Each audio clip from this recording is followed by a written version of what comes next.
Town Hall Academy, episode 73. I walked out of that room, I walked out of the daycare, and I went to the parking lot, and I just sat there, and I started to get angry, and I started to just get this fire inside of me. And I remember turning, diligently walking to my car, getting in my car and saying, I just turned. This is it. I'm fighting now. I'm not going to let this happen ever again. Everything from here on is up. And I just turned, went back to work. My next tech came. The next week, we started completely new, and we never looked back.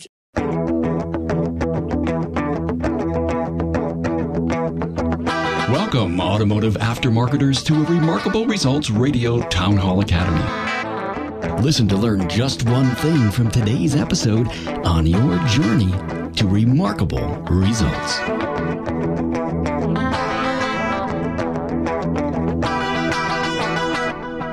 Hello and welcome to the Remarkable Results Radio Town Hall Academy. Have you ever thought about a big event that you could call a life pivot? A circumstance that made a change in your life or your business?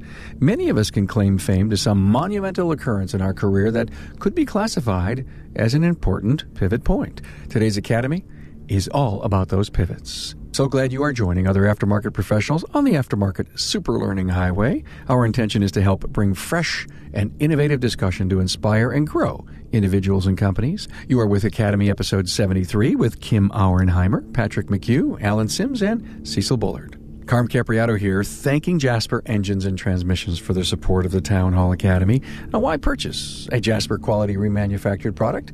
Well, it's their people. A Jasper associate is dedicated to high-quality customer service, committed to excellence, professional, and has pride of ownership as part of a 100% associate-owned company. Check out their featured engine and transmission pages at jasperengines.com. Hey, a couple of important reminders for you. Select Town Hall Academy episodes are now available for AMI elective credits. Go to remarkableresults.biz/AMI. Hey, to find a link to my own listening app for your Apple or Android device, go to remarkableresults.biz/app. APP. Hey, you can listen to the show on over 12 podcast subscription services like Apple Podcasts, Google Play Music, iHeartRadio, Stitcher, Spreaker, Podbean, and more. Now, while you're there, please subscribe and give me a like. You know, the network of connected listeners builds every week. I'm honored to have new Facebook friends Scott English, Mike Allen, and Jonathan Ortiz, and my latest LinkedIn connections, Paul McCarthy and John Elmore. So glad to have you on board and engaged in the aftermarket's premier talk radio, where the stories power you. With me for this special episode is Kim Auernheimer, partner with husband Rob in CS Automotive, Brentwood, Tennessee. Patrick McHugh, shop owner at Bimmer Rescue, Richmond, Virginia. Alan Symmes from Revolution Automotive Services, Norwood, Mass. And Cecil Bullard, CEO of the Institute for Automotive Business Excellence. Now listen to learn just one thing as we give you a first-hand seat in this story-based episode on the power of the pivot. Your learning curve never sounded so good.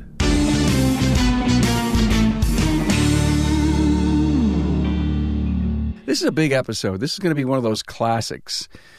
Your turning point, the pivot that improved your business. And Cecil and I were talking about this a while back. In fact, I think it was at ATE, Cecil. And I says I wanted to get a team together. And I said, do you know anybody? And you said, I just may. Pivoting.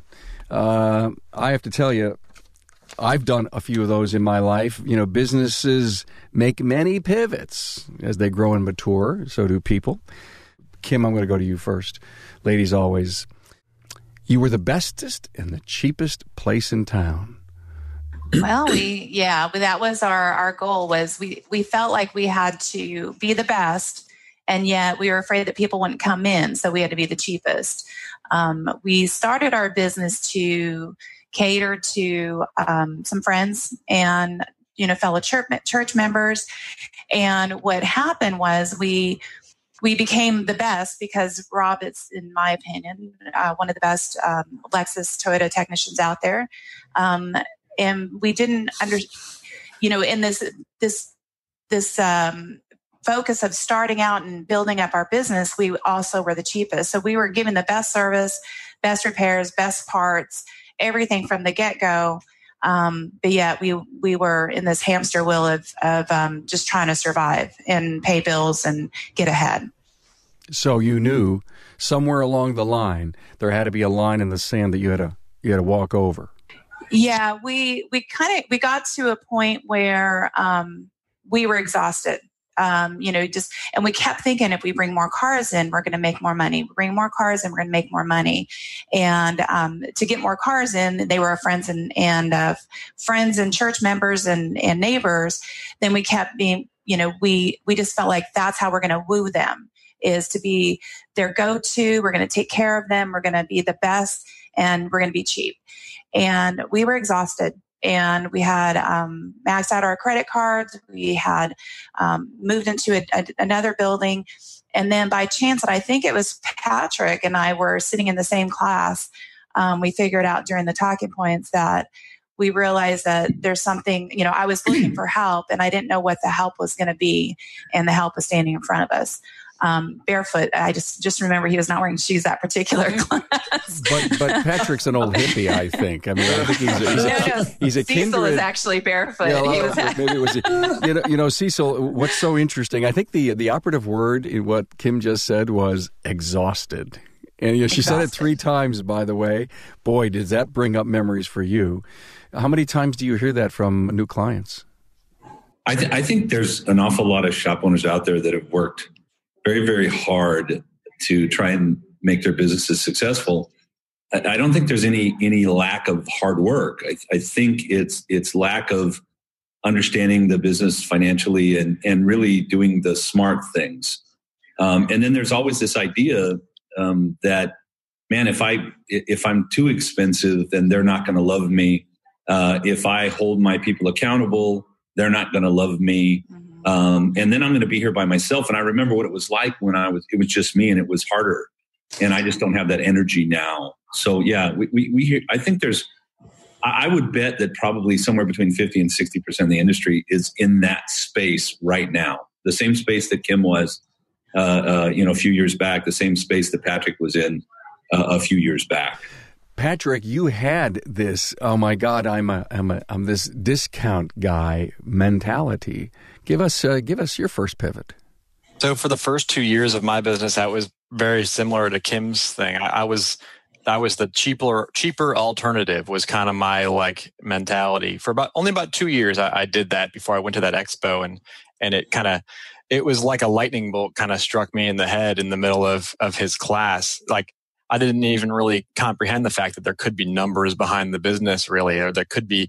I didn't even really know what Cecil was talking about, to be honest. But I knew I needed that. I needed to figure that stuff out right away. And I was also excited because I knew that there was something on the other side that it would ultimately be easier for me if I could figure these things out, and I could ultimately offer a better product to people. But that was kind of my lightning bolt. Sitting in that class, I remember dialing in on my laptop and raising my labor rate from 105 to 125, which looking back is still not a lot. We've gone way up from there. But right there, I jumped $20 and it changed everything. Now we still made some mistakes, and this is kind of where the aftermath of the pivot comes from. I went to the class. I got the skeleton of what I needed. I got the cliff notes, and I ran home and I just dumped it on my shop, and I started pushing, and I was missing some of the pieces of the pie that I really needed, and it ultimately led to some interesting experiences. But yeah, that's kind of that's where I picked up this pivot thing. That was my first one. Patrick, when you go to a seminar and you come back, does your team say, "Oh my God, Patrick's come back from a meeting. Oh, we're going to have to change"? No, they just try to avoid eye contact. They know that if they even see me, I'll start talking, and they'll never get me to go away. What I want to do is bring them with me to some of these things pretty soon. That'll change a lot. But yeah, they've gotten used to it. So I think there's a point that has to be made. And I think that is the industry too cheap? Yes, we need to be more expensive. Our labor rates need to go up because we're just not surviving. There are too many people that are just surviving and they're not living in our industry. And we're not going to attract good people to our industry if we don't pay good wages and have great benefits and all of that. So I certainly want to not negate that. But it's not just about raising price. And I think some people out there in the audience are going to go, oh, they just went home and raised their price, which that's what every consultant says to do. That's not necessarily the package. The package is a lot more than that. Yep. And I think that needs to be discussed. That's a great point. And let us thank you for saying that up front. That's not the magic pixie dust that I think you could all agree that made the change. I need to comment on something else you said, Patrick. Coming home from a meeting, what I learned years ago is to kind of walk in softer than to come in a little softer for a few days, put some things on paper and find out what I actually wanted to implement and share. And something else you said was on the other side. It reminded me of one of my favorite ist quotes. Mm-hmm. It's about, knowing what's around the next corner. Mm-hmm. And that, to me, is one of the things that a business coach can help a successful shop owner with.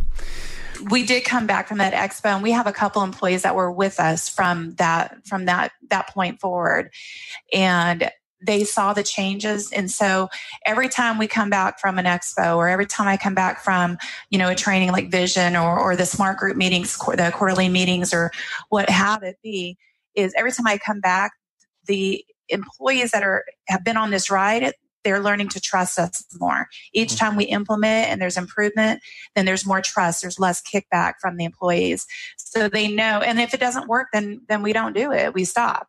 But they do build that trust that we're only trying to do it for the better of the business, our employees, and our customers, and us personally.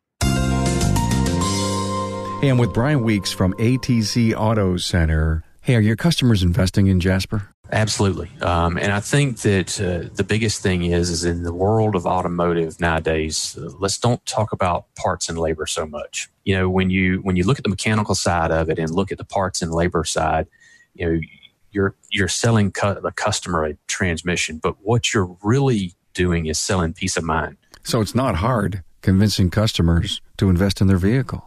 We don't feel like it is. We haven't really had an issue with that. It's not for everybody. And, in certain situations, you may have somebody that doesn't necessarily see that value, but it's our responsibility to show the value that Jasper has. It's not about your transmission's going to shift through all 5 gears now. It's more about you can take the kids to soccer this evening without having a problem. You'll be able to make it to work tomorrow without a problem. You can go on that vacation and not have a worry. That's what it's more about. And Jasper provides that so that we can offer that to the customer. Hey, Brian, thanks for your time. Carm, thank you. Patrick, you call your second pivot the crash of 2014. Well, sure. I mean, just with that same attitude, I went in, I raised the rates. I didn't put the value behind the price that was at my shop. I didn't sell what I was doing to my people clearly enough. They didn't buy into the idea that we were going to be a value shop, that we were going to charge a little more, but we were going to do so much more, and we were going to be able to do so much more with it.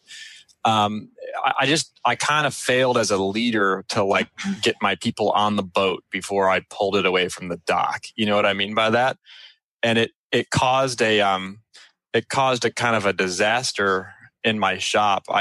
There was a day I got a 2-week notice from one of my technicians, and I had already been looking for a third, so we were already kind of positioned in the right place. But then the other one gave his 2-week notice too at the next day, and they saw.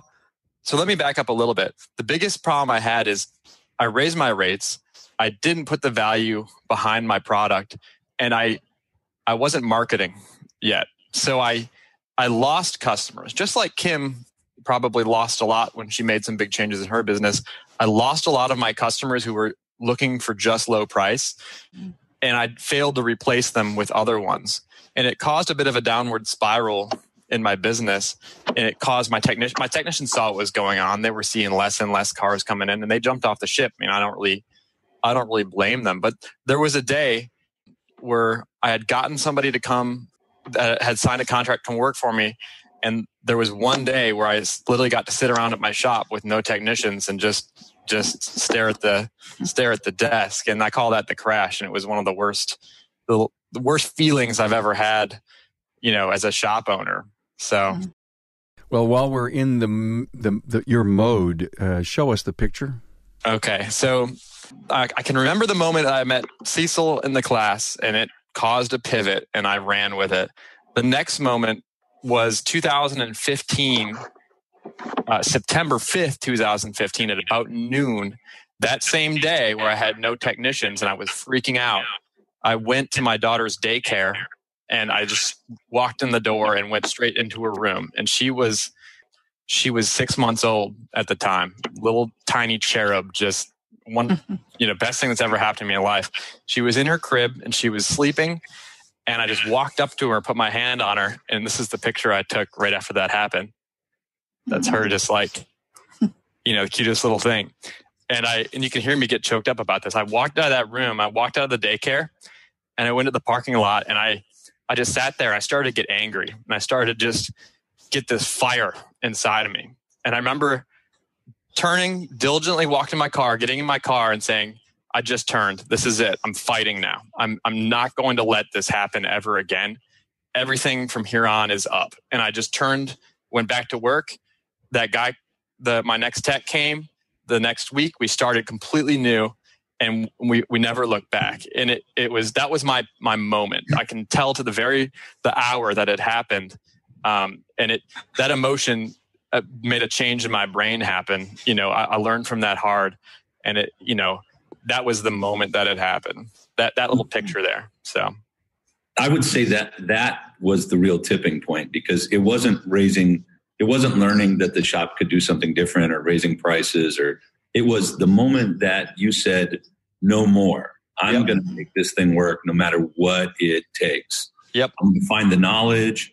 I'm going to find the people. I'm going to convince the people. I'm going to market and get the best customers in. Whatever that was, I'm not giving up. I'm not going to let this thing go, and I'm not going to make any more excuses. Exactly. If there's a wall in front of me, I'm either going to walk around it or knock it down with a sledgehammer. I'm not going to stop until I have until my shop can be what I needed it to be at that moment, which was stable, which was profitable, and which was secure. I needed those things so bad right then, and I decided to fight till I got them.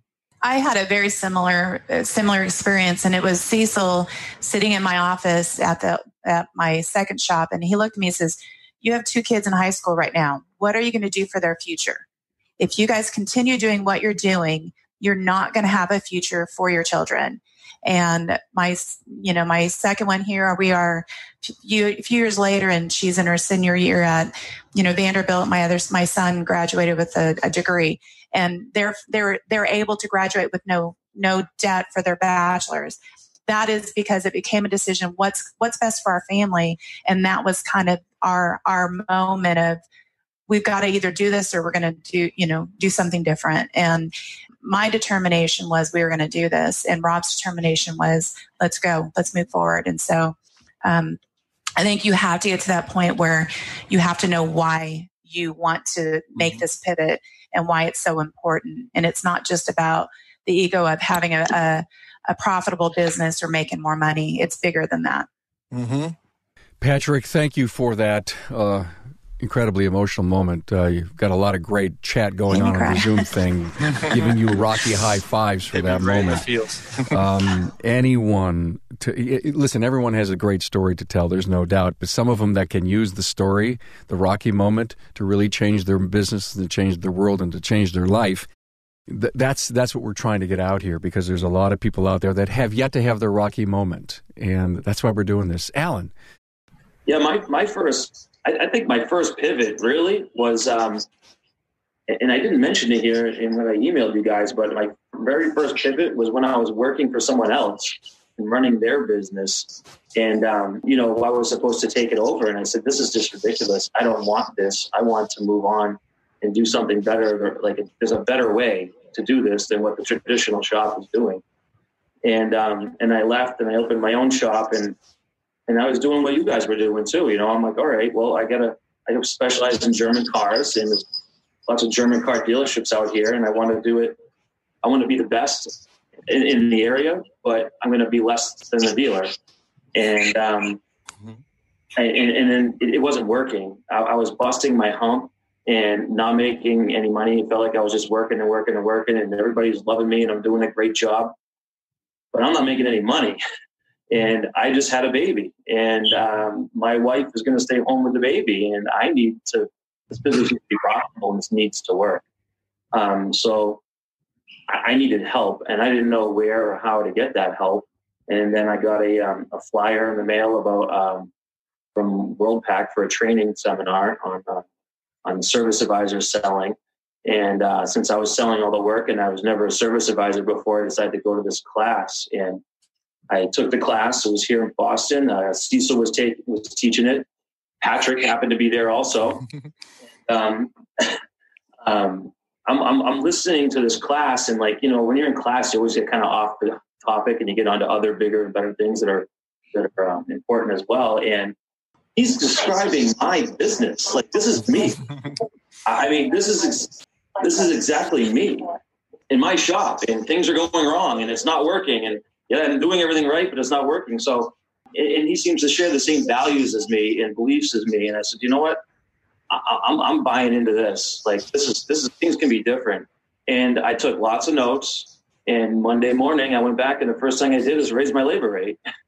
And just like he said, not a single person balked at it, not one. And I think I was at $90 an hour at the time, and I went up to 100. And a month later, I was 110. And a couple months later, I was 125. And nobody has ever complained about it. And all they want is a good service. And we're going to continue to discuss that it's not about labor rates. It's about a lot of other things, okay? Yeah. But it seems a common denominator, Cecil. I think there's an important thing here. It's not that I raised my labor rate. It's that I raised my labor rate, and I was able to take that money that I made and do some other changes in my business. Exactly. That allowed me a little bit of breathing room.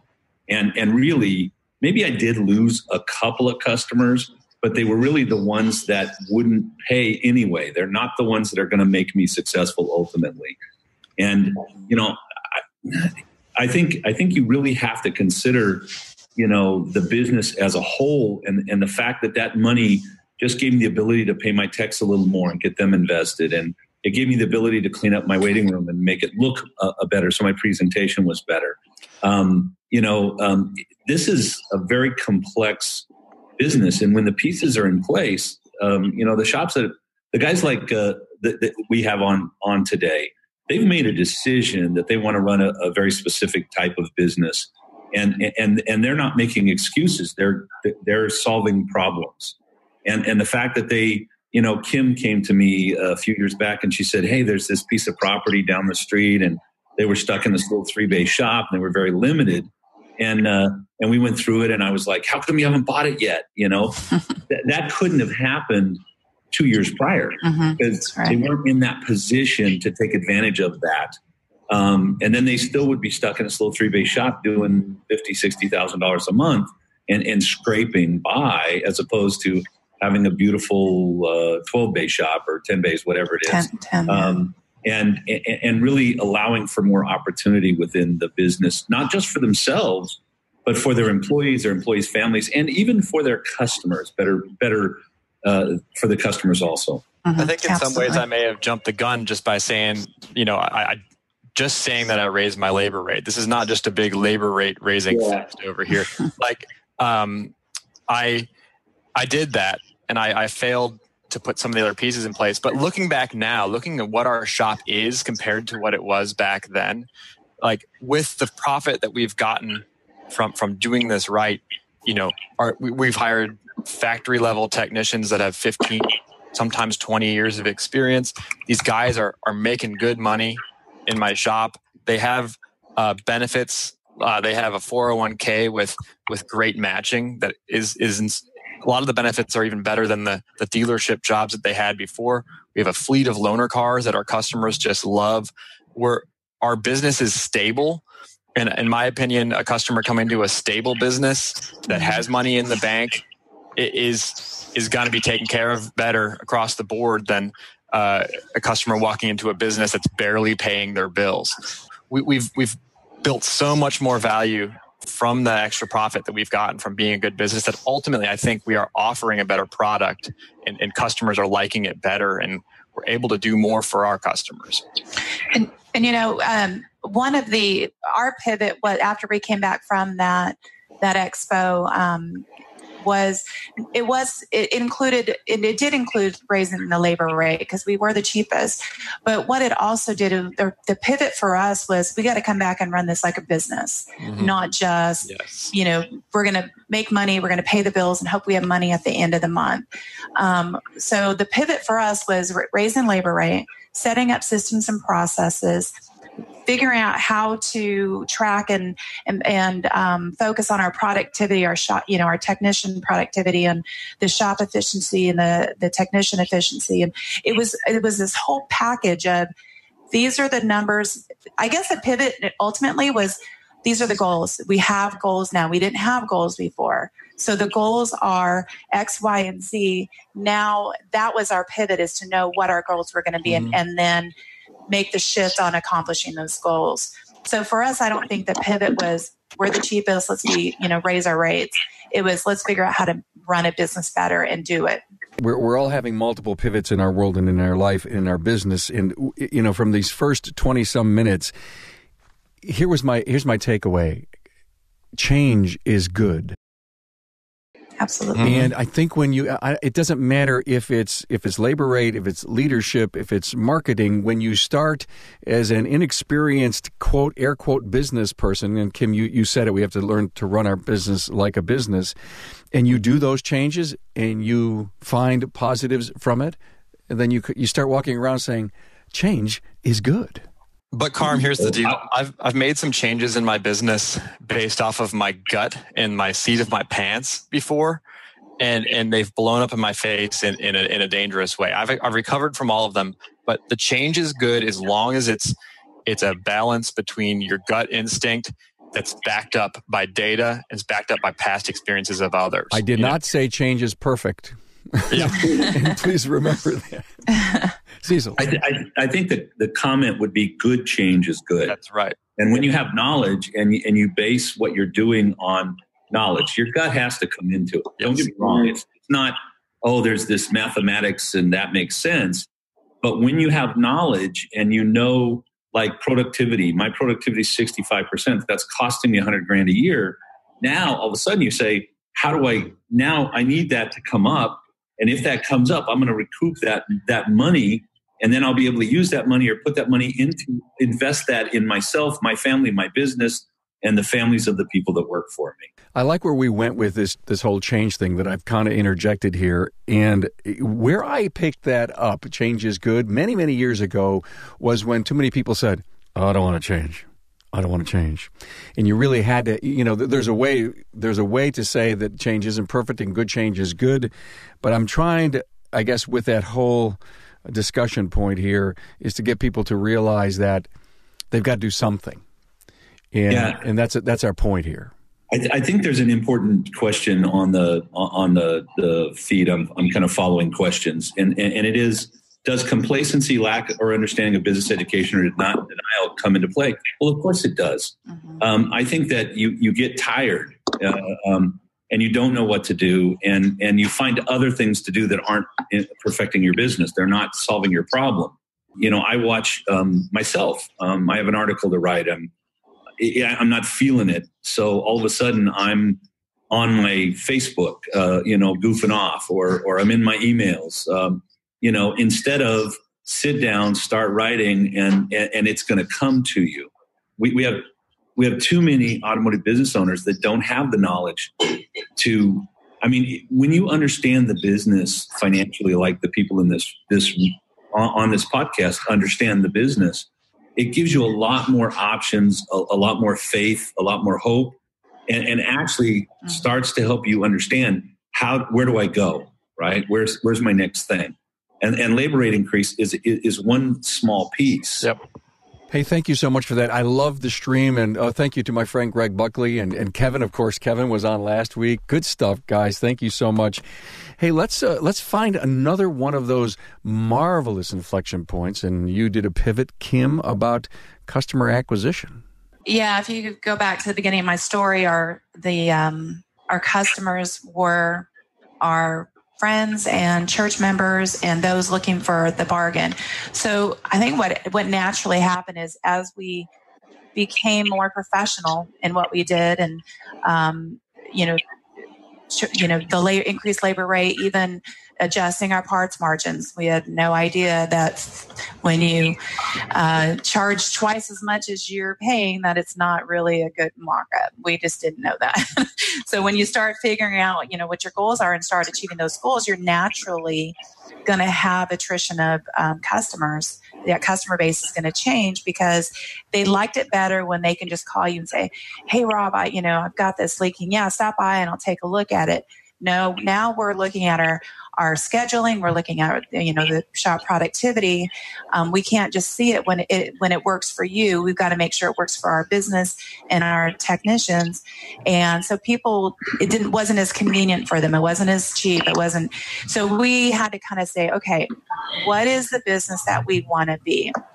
And moving into this building, that's probably our big second pivot. But the first pivot was back when we had our goals, and then we had to start thinking, okay, we have to maintain or keep increasing our customer base in order to support our business. And this is still at the 3-bay shop, but we got to get the right customers in. So we started making sure that we were marketing in the right avenues. And so our pivot at that point was, we're not friends and family. We'll still be your friends, and we'll still be your family, and we'll still be your church members. But we have a business to run, and we also have employees that we have a responsibility of taking care of. So we can't be your cheapest and we can't be your best anymore, but we can be your best, and we can be the best value for you. So we had to remarket and rebrand ourselves in that way. So the rebranding of us came about how we dressed, what we wore, how clean our facility was. Even if it was a 3-bay dump, it was going to be the cleanest 3-bay dump we ever owned or we ever were in.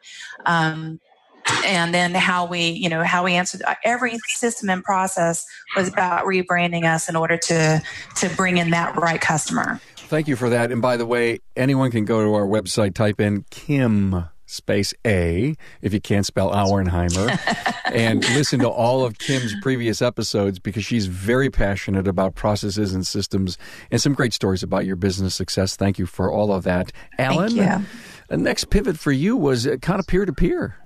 Yeah, next pivot for me was kind of joining the 20s group, the SMART group that we're all in here, and just networking with other people in that group. And we have, Cecil as a coach to work with, which has just been phenomenal for me. But I mean, the monthly membership fee and the time that I dedicate to that group are like the single most important, the best investment I ever made in my business and being productive and being profitable and growing. Just the knowledge you learn and from all these people, it's like now I don't have just my own knowledge, but I have the knowledge of a coach who's got lots of experience, a lot more than I did. And I've also got the knowledge of the 20 other people that are a part of the group and their experiences and their ups and downs, and learn from everyone's mistakes and everyone's successes. And that's been really valuable to me. Just learning from others, and not just myself, and then sharing with others. I was on the phone last night with one of our group members, Don, who called me. He was having a hard time with an employee. And it's just nice to know that you have other people like that you can call and talk to. Like, I'm sure Don was relieved to be able to call and talk to another group member and just have someone ease his conscience. And I've done it before too. I've called Patrick and be like, and we just give each other advice, So that was a big pivot for me, just making that move and making a little bit of an investment in time and a short amount of money, and having the resources at your fingertips. Good advice. Thank you. Patrick, did anyone ever force you to do a pivot when they would come up to you and say, "So, hey, boss, how can I earn $100,000? Yeah, so this just happened, and this is my favorite pivot so far because it's not a pivot that involved a near crash or a explosion or something exploding in my face. So just recently, one of my technicians came up to me and said, "You know what? I want to know what it's going to take for me to take home $100K from this shop. What is it? What do we need to do here to make that happen?" And I said, and I was starting to buzz. I was like, "Oh, finally, this is like the question I've been waiting for." and we sat down together, him and me, and we pulled up my financial spreadsheets, and I ran some projections. In the SMART group that Alan and I, and Kim's in one too, I think, are in, we focus on numbers. We spend a good amount of time going through the numbers. I took the whole spreadsheet and I pulled a whole column out of, we'd already gone through January, February, March, April, May. I made a blank column and I put $100,000 where his little pay thing was. And then we basically worked backwards. He told me what he needed, and then I told him what I needed to give him that. And then we came up to 48.1 hours per guy per week. That's all we needed. And the amazing part, and he was going on his calculator the whole time we're talking. He said, "Well, what are we at now?" And I pulled up, all right, here's the averages for the first quarter. We were 13% shy of 48.1 hours. So a 13% increase in my shop gets him and every other guy there exactly what they were asking for. And he's like, "Well, that's not that hard. 13% said to me, that's just a series of small little changes we need to make." And I was like, "Exactly. Let's do it." And this monster was created in my shop. Suddenly, without me pushing anymore, without me trying to ram these ideas down my people's throats, they suddenly, a light bulb went on and they started innovating instantly. Stuff started moving around. The equipment started moving towards more efficient places. They started running towards a goal. And my favorite thing that happened is he came up to me and said, "Patrick, you need to buy a big whiteboard, like a big one." And I was like, "How big?" "The biggest one, the biggest whiteboard." So we bought an 8-foot long by 4-foot tall whiteboard that we have mounted in the center of the shop on the wall. And my techs, and I love this because I was an airline pilot, call it the cockpit. This is our cockpit. This whiteboard has all the performance stuff that we're doing. How many hours have we sold today? How many hours have we sold this week? How many hours have we sold this month? And it's constantly changing, and the dispatch has moved into it as well. So the advisors are focusing on it and the technicians are focusing on it. And what this is it's a scoreboard. If you go to a soccer stadium or a baseball, like any sport, what's the next biggest thing out there next to the actual field itself? It's the scoreboard. And we have this in my shop. And this whole thing is starting to snowball. And this is the first week. It's Friday about noon. I got a text just a little while ago from my guys that said, "We are 4 hours away from our goal." We're 4 hours away, not just from the 48.1, but from the 50-hour goal. So they set a high and a low goal. And this all happened without me necessarily pushing.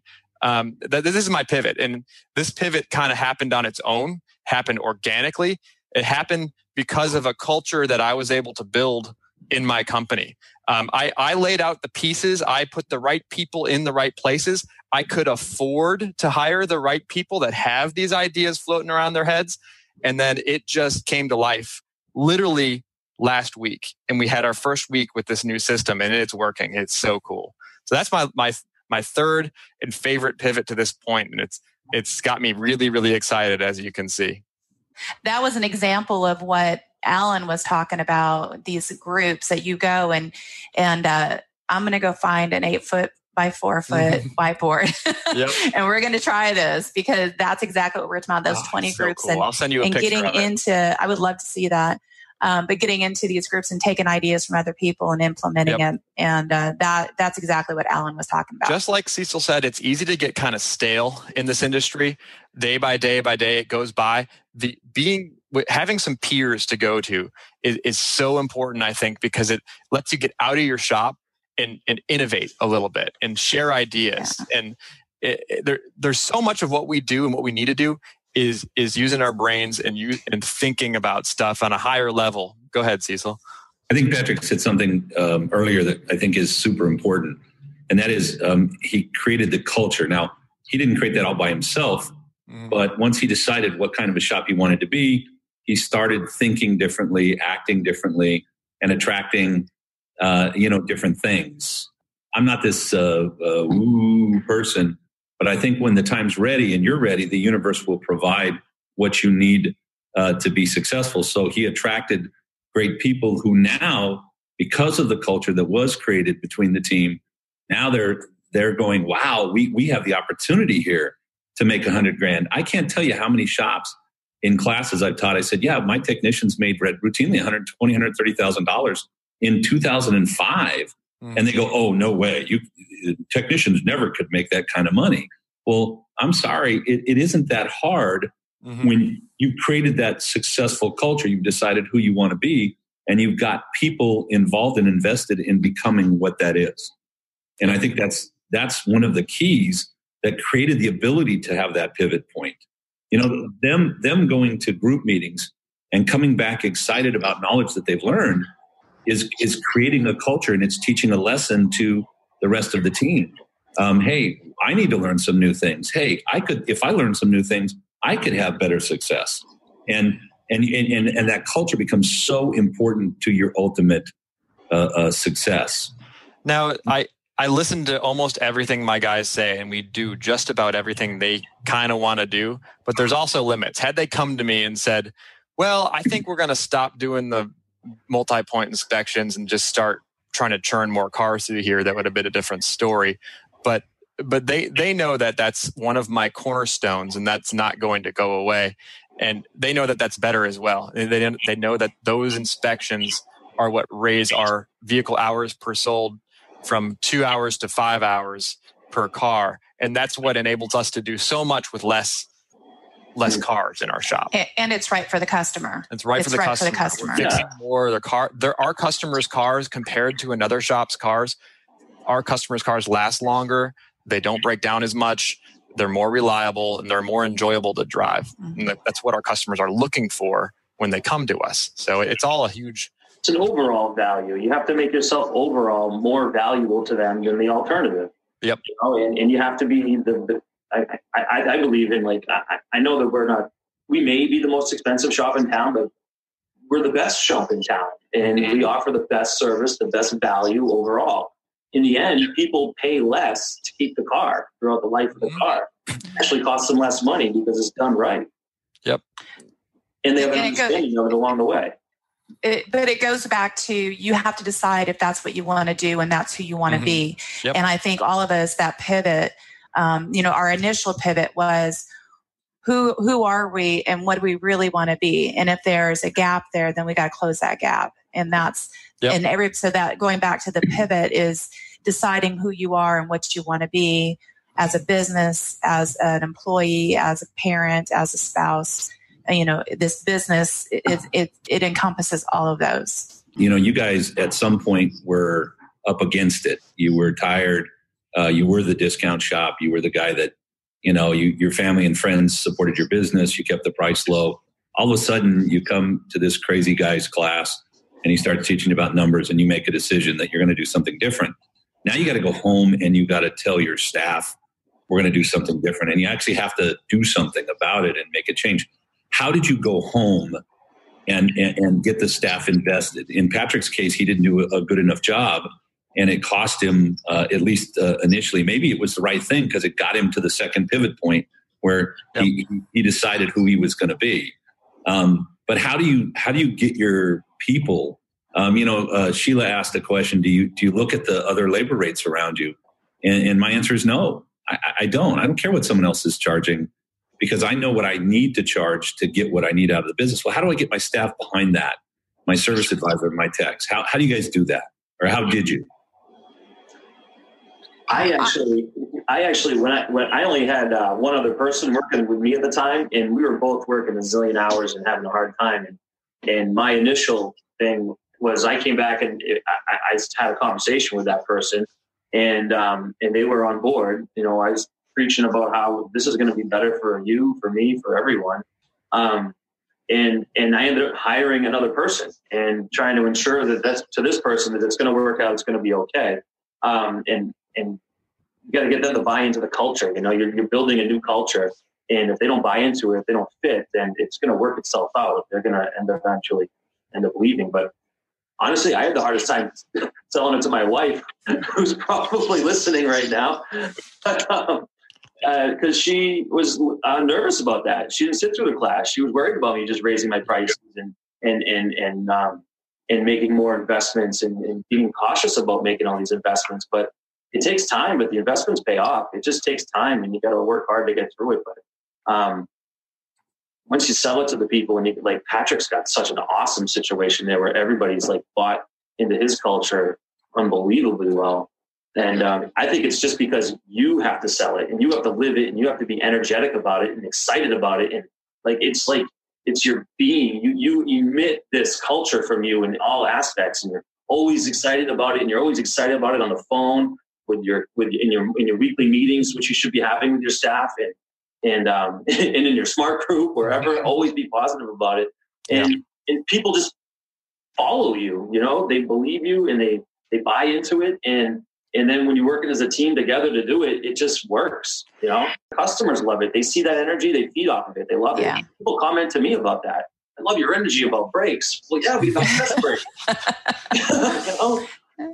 I think for us, the saying, don't fix what's not broke. If it's not broken, don't fix it. We were broken. We were broken. So we just had to start doing one step at a time. And with our, we came back to, at the time, we had two employees, Tanner and Lori, that were with us, and they're still with us today. Everybody else has kind of switched up, and it's always been for the best. We just came back and we're like, okay, this isn't working. So you just got to trust us. Trust. If it doesn't work, if it's not working now, it can't get any worse. So let's just try it one step at a time. Are you with me? Let's go. If you want to take this walk with us, take the walk. They knew it was everything was broken. It was obvious. So it was a lot easier to say, you just got to trust me, and we'll move forward. Hey, Alan, is your wife involved in the business with you? She helps out a lot. We have two little kids at home. They're 3 and 4. Okay. And she's a full-time mom, but she participates. She's here. She helps. She does my drop cards. Okay. The reason that I asked is I almost feel a Town Hall Academy coming out about... Wives. Well, we do a lot of stories. We've interviewed a lot of wives and partnerships, but it's like getting buy-in from the husband-wife team and being aligned together. It really opened me up. Hey, I don't know where the time has gone. It's been an unbelievable. This went like that. Now I'm going to ask you all for a final word. I would be remiss if I didn't speak something that one of you wrote that did not come up yet, but is a perfect conclusion that I want to offer. Patrick, you wrote this to me, and I think it's one of the most powerful statements on your talking points. The beauty of organic innovation that comes from the culture you created. Mm-hmm. It kind of sums up the last 15 minutes. We were into the culture drive and the people on the team. The beauty of organic innovation comes from the culture you created. And basically, when your team comes to you and they have bought in for whatever it takes to find that level of success, whoa. Yeah. Congratulations. It's exciting. I got to keep it together now. Yeah, I know. Wow. Wow. So, The beams come from the sky. Alan, we'll go around the room. I'll give you your last word on this.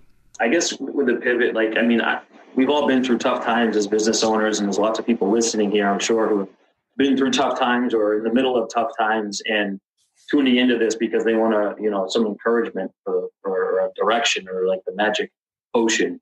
And I think that you just stick it out, Patrick went through probably one of the toughest times of any of us here. And, if you just stay the course and maintain your beliefs, if you truly believe in them and stay the course and keep plugging away and doing the next right thing, making the next right decision. That's been the key for me in my life. And I preach it to everybody around me. Just make the next right decision.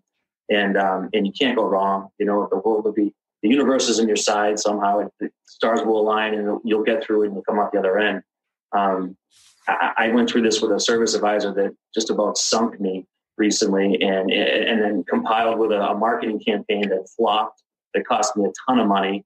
And it just, I stayed the course and I kept moving, and I kept my beliefs. I kept my my culture, and got through it. And now we're coming out of it now, and it's a beautiful thing. You just described to me the stock market. Very good. Thank you so much for being here, Alan. Kim. Well, I think don't be afraid. Don't be afraid give it a shot, give it a chance.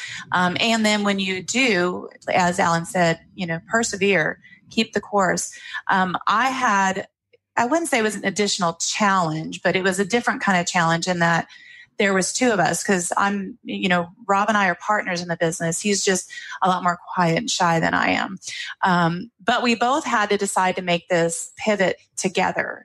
And so when I was ready to make a pivot, he wasn't quite ready. And so I had a lot of prayer. I had a lot of, convincing. And then I also got a lot of help. I picked up the phone and said, in this particular case, our coach was Cecil. I said, Cecil, I need your help. We know this pivot. We know the pivot we need to make, but we got to do this together. And so we need help. And so don't be afraid to ask for help when you're making these pivots and when you're seeking the direction that you think you want to go. Check in, make sure that's really the right focus, the right decision, and the right avenue that you should take. So I think the key things for me is don't be afraid and get support, get help, whether it be through a coach, any coach, just get at somebody. I kind of am partial to one in particular. Get in these groups, and get support, because I think running a business is truly, truly one of the hardest things I've ever done in my life, but it's also become the most rewarding. It's not without challenges on a daily basis. It's not without frustrations and concern and, unsurety. At the same time, it's the most sure, it's the most comforting, it's the most exciting thing that I've ever done. I want to get out and preach the world. Just, find your pivot, find out where your pivot is, what it should be, and go, because it can only get better.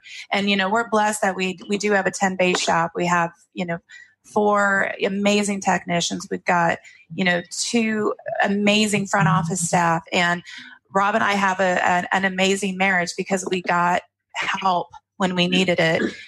We have a great family life because we got, we decided to make that pivot and we got help to do it. So just do it. Thank you from the heart, Kim, as always. Appreciate that. Patrick?